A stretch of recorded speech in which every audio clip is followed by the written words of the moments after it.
Hey, everybody, welcome back to the Deep Dive. Today, we're going to be looking at excerpts from a men's divorce support group call. Oh, interesting. Yeah, we're going to be looking at this guy, Alexander, and kind of unpacking what he's going through, the advice that he gets, and maybe pinpoint some potential pitfalls or even some like really positive strategies that we hear in these types of support group settings. I always find it fascinating to get this kind of raw, unfiltered look into what people are going through, especially with divorce and you throw kids into the mix and it's a whole other level of emotion and challenge. Yeah, absolutely.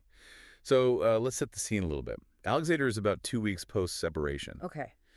And initially, he's feeling this huge sense of freedom, Right. but that quickly kind of morphs into this frustration because his wife is really pushing for a 50-50 custody schedule, Hmm. and the kids are just not ready for that. Yeah, that initial feeling of freedom, I feel like, is Yeah. something we hear a lot about. But then the reality of separation and co-parenting sets in.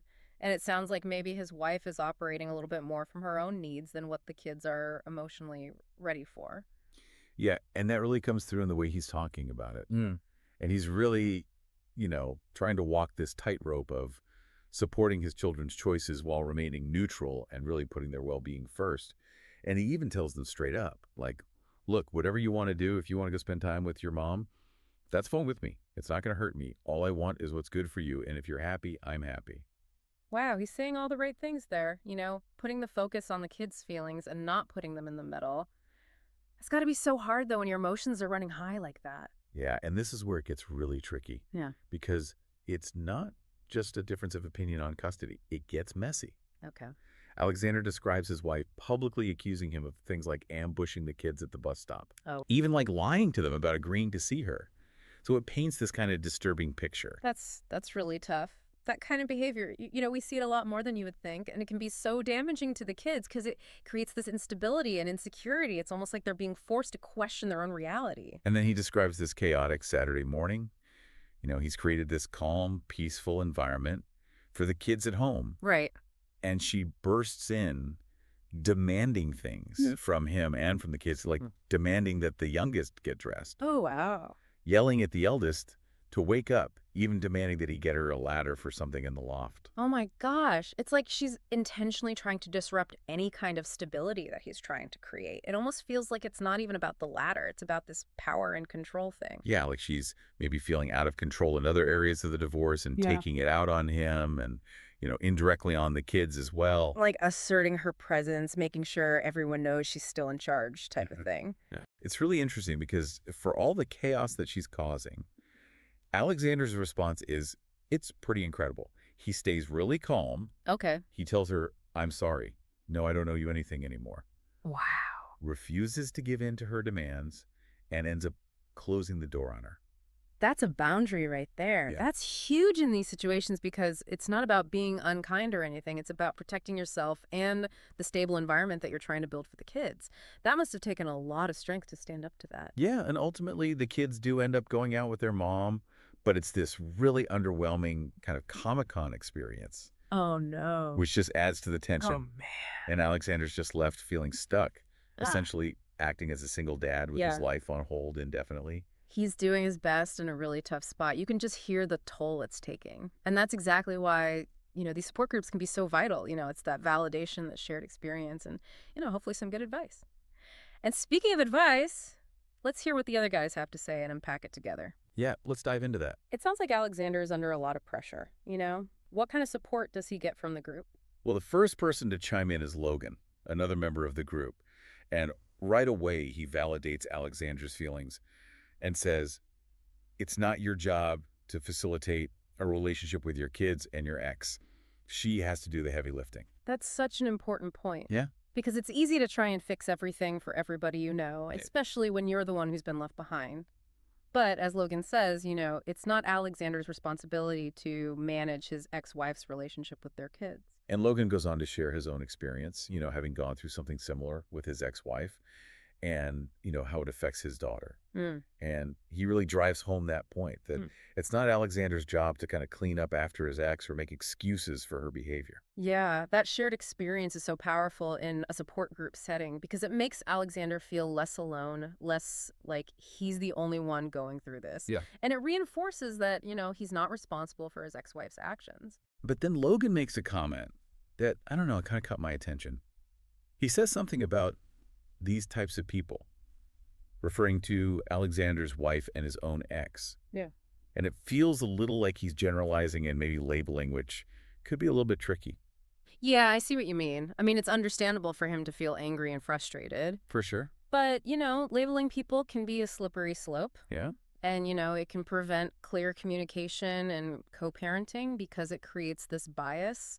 And, it can also affect how the children view their mother as well. So it's just important to remember that everybody is an individual and to try to avoid making these sweeping judgments based on behavior, during a difficult time. So Logan's advice has kind of a caveat there. But then we have Jake, another member of the group, coming in with a different perspective. Okay.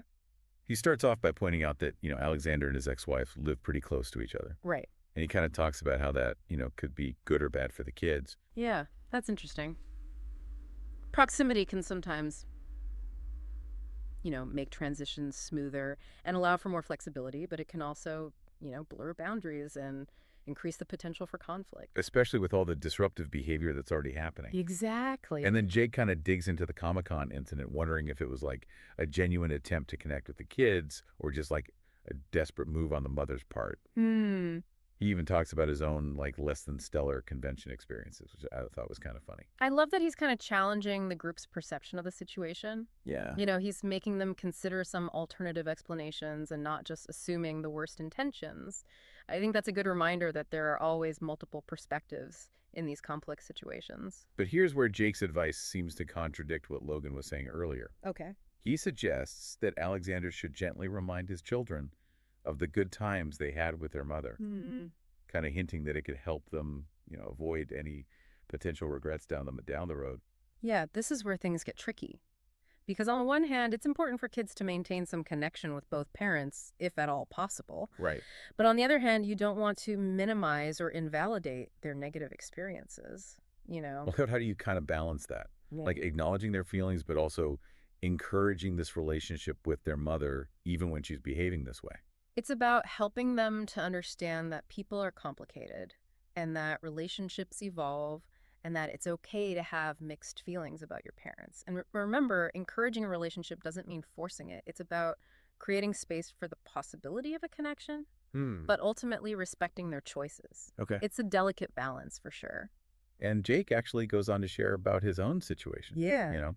He talks about his ex-wife's infidelity Okay. and how he chooses not to speak negatively about her to his kids. Right. He acknowledges it's hard to be empathetic towards an ex-partner, Absolutely. but also recognizes that Alexander is kind of in a position of strength right now. I think that's really mature and thoughtful, Yeah.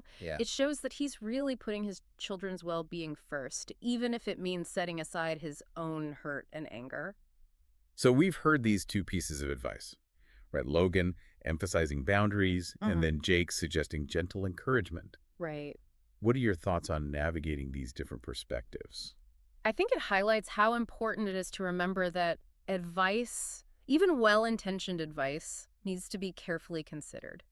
What works for Logan or for Jake might not be the right approach for Alexander and his kids. Yeah. And this is really where professional guidance comes in. It feels like we've uncovered some good stuff, but also, highlighted some potential things to watch out for. So where do we go from here? How can we help Alexander kind of sort through all this? It's like you said, there's some real gems of wisdom in what both Logan and Jake have to say, but Yeah. applying that to Alexander's situation takes some real careful consideration. So let's try to break it down. Okay, so let's start with Logan's advice about setting boundaries. That seems like a really crucial first step for Alexander, especially with how his ex-wife is acting. Definitely. Protecting his own well-being and, creating that stable, predictable environment for his kids. Those should be at the top of the list because if he keeps letting her dictate the terms and, disrupt their lives, it's only going to escalate the conflict. And that's not good for anybody, especially the kids. Yeah, and I think that ties back into what you were saying earlier about boundaries not being about punishment. Exactly. It's about self-preservation, Yeah. And creating healthy interactions. Absolutely. But what about that part where Logan kind of labels his ex and Alexander's wife as these types of people? That part made me a little uncomfortable. Yeah, it's easy to do that when you're hurt and angry, But it can be so counterproductive because it just leads to bias and resentment. And I think it's important to remember that people are complex and, Their behavior, even if it's bad behavior, doesn't define them completely. And this is especially important when it comes to co-parenting, because demonizing the other parent only hurts the kids in the end. Okay, so then there's Jake's advice about, encouraging a relationship with the mother. Mm. And he even suggests reminding the kids about good times. How do you reconcile that with respecting their feelings and not minimizing their negative experiences? Yeah, that's the tough part, isn't it? It is. It's about striking that balance. You don't want to force the kids to have a relationship with their mother if they're not ready.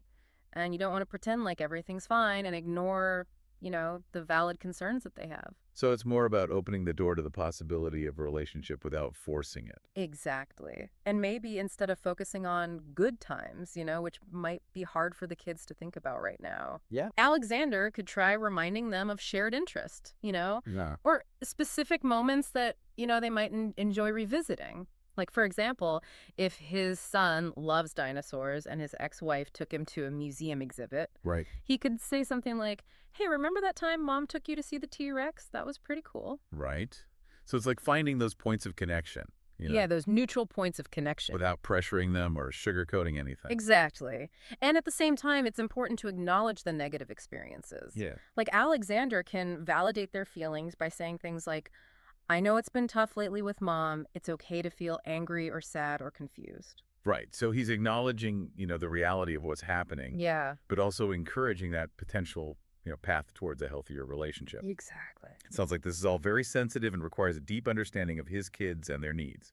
Absolutely. And this is where professional guidance is so crucial. A therapist can help Alexander and his kids to process their emotions and develop healthy coping mechanisms and just work through, the complexities of this situation in a safe environment. So for Alexander and for others who might be going through something similar, what's the big takeaway here? What's the final thought? I think the biggest thing to remember is that divorce is a process. It's not an event. It's messy and painful, and there's no one-size-fits-all solution. It takes patience and self-awareness and a willingness to seek out support when you need it. But setting healthy boundaries, making the kids' well-being the top priority and remembering that everybody's hurting. These are all essential steps towards healing and moving forward. I think this has been a really eye-opening deep dive. And we've explored the raw emotions of separation, the complexities of co-parenting, the power of these support systems. And as always, we encourage you to think about what really resonated with you today. What can you apply to your own life or share with someone who might be struggling? And remember, you're not alone. There are resources available, and seeking help is a sign of strength, not weakness. Thanks for joining us on the deep dive. We'll be back soon with another thought-provoking conversation. Until then, take care.